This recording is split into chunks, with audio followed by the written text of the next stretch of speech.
Sit on your bed one day and ask yourself, what remarkably stupid things am I doing on a regular basis to absolutely screw up my life? And if you actually ask that question, but you have to want to know the answer, right? Because that's actually what asking the question means. It doesn't mean just mouthing the words. It means you have to decide that you want to know. You'll figure that's out so fast it'll make your hair curl. There's no better pathway to self-realization and the ennoblement of being than to posit the highest good that you can conceive of and commit yourself to it. And then you might also ask yourself, and this is definitely worth asking, is do you really have anything better to do? And if you don't, well, why would you do anything else? If you orient yourself properly and then pay attention to what you do every day, that works. And I actually think that that's in accordance with what we have come to understand about human perception, because what happens is that the world shifts itself around your aim. Because you're a creature that has an aim. You have to have an aim in order to do something. You're an aiming creature. You look at a point and you move towards it. It's built right into you. And so you have an aim. Well, let's say your aim is the highest possible aim. Well then, so that sets up the world around you. It organizes all of your perceptions. It organizes what you see and you don't see. It organizes your emotions and your motivations. So you organize yourself around that aim, and then what happens is the day manifests itself as a set of challenges and problems, and if you solve them properly, then you stay on the pathway towards that aim, and you can concentrate on the day. And so that way you get to have your cake and eat it too, because you can point into the distance, the far distance, and you can live in the day. And it seems to me that that makes every moment of the day supercharged with meaning. That's how, because if everything that you're doing every day is related to the highest possible aim that you can conceptualize, well, that's the very definition of the meaning that would sustain you in your life. Well, and then the issue is, well, back to Noah. Well, all hell's about to break loose and chaos is coming. It's like when that's happening in your life, you might want to be doing something that you regard as truly worthwhile. Because that's what will keep you afloat when everything is flooded. And you don't want to wait until the flood comes to start doing that, because if your ark's half built and you don't know how to captain it, the probability is very high that you'll drown.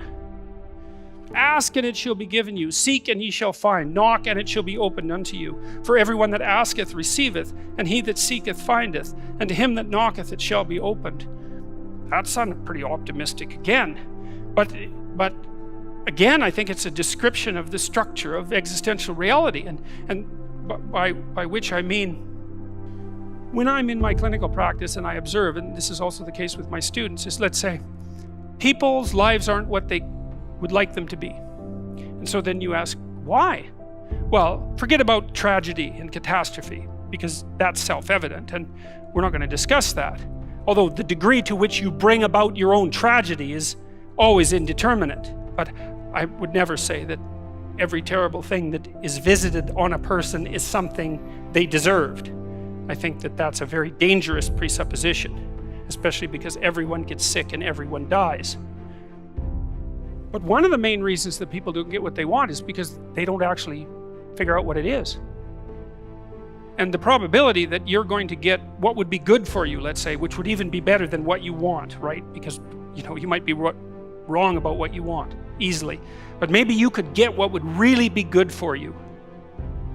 Well, why don't you? Well, because you don't try.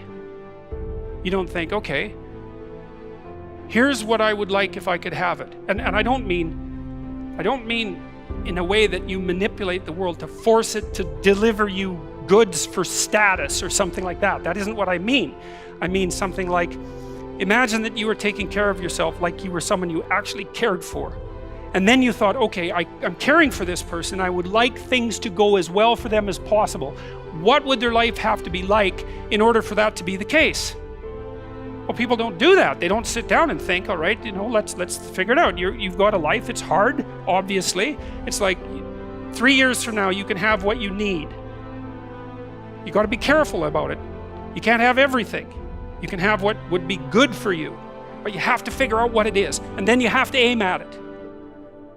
Well, my experience with people has been is if they figure out what it is that would be good for them, and then they aim at it, then they get it. And it's strange because they don't it's a strange thing. It's not quite that simple because, you know, you may formulate an idea about what would be good for you, and then you take 10 steps towards that, and you find out that your formulation was a bit off, and so you have to reformulate your goal. You know, so you're kind of going like this as you move towards the goal. But a huge part of the reason that people fail is because they don't ever set up the criteria for success. And so since success is a very narrow line and very unlikely, the probability that you're going to stumble on it randomly is 0. And so there's a proposition here, and the proposition is if you actually want something, you can have it. Now the question then would be, well, what do you mean by actually want? And the answer is that you reorient your life in every possible way to make the probability that that will occur as certain as possible. And that's a sacrificial idea, right? It's like, you don't get everything. Obviously. But maybe you can have what you need. And maybe all you have to do to get it is ask. But asking isn't a whim or today's wish. It's like, you have to be deadly serious about it. You have to think, okay, like I'm taking stock of myself. And if I was going to live properly in the world and I was going to set myself up such that being would justify itself in my estimation, and I don't mean as a harsh judge, exactly what is it that I would aim at? And so the issue is not so much the blindness of others, even though there's as much blindness among others as there is for you. But the issue here, the advice here, the description here is you should be concerned about what's interfering with your own vision first. And you should leave other people the hell alone in relationship to that. And so if your mode of being in the world is, if you would just act better, things would improve for me, or if you identify the evil and the catastrophe as something that's outside, that someone else needs to fix, or that someone else is responsible for, then you're not going to fix that. And you're going to remain blind to the things that you're doing and not doing that make things not go well. And so it's just better to think, all right, I'm probably blind in many, many ways. And maybe there are some ways that I could rectify that, because it's highly probable that you're blind in all sorts of ways. I mean, in fact, it's virtually certain. And so it's just more useful to think, how is it that I'm wrong in this situation? I'll tell you something that I learned to do when I was arguing with my wife, which happened quite frequently, because when you actually communicate with people, you find out that there's many things that you don't agree on. And that's because you're actually different creatures. And so if you're actually going to have a truthful conversation, then you're going to find out that you don't see things the same way. And then you can either pretend that that's not the case and gloss over it and then end up in a 30-year silent war, or you can have the damn fight when you need to have it and see if you can straighten it out. So now and then we'd get in a situation where we were at loggerheads, we couldn't move. And you know, it would spiral up into hate speech, let's say. Because, yeah, everyone laughs because they know they manifest plenty of hate speech towards those they love. So one of the things we learned to do was, when we hit an impasse, was to separate and to go our own ways and to go sit and think, okay, look, we're at this unpleasant situation. We can't figure out how to move forward. I'd always think, of course it's her fault. Obviously it's her fault. At least 95%. But maybe there was something I did that contributed like 5% to it.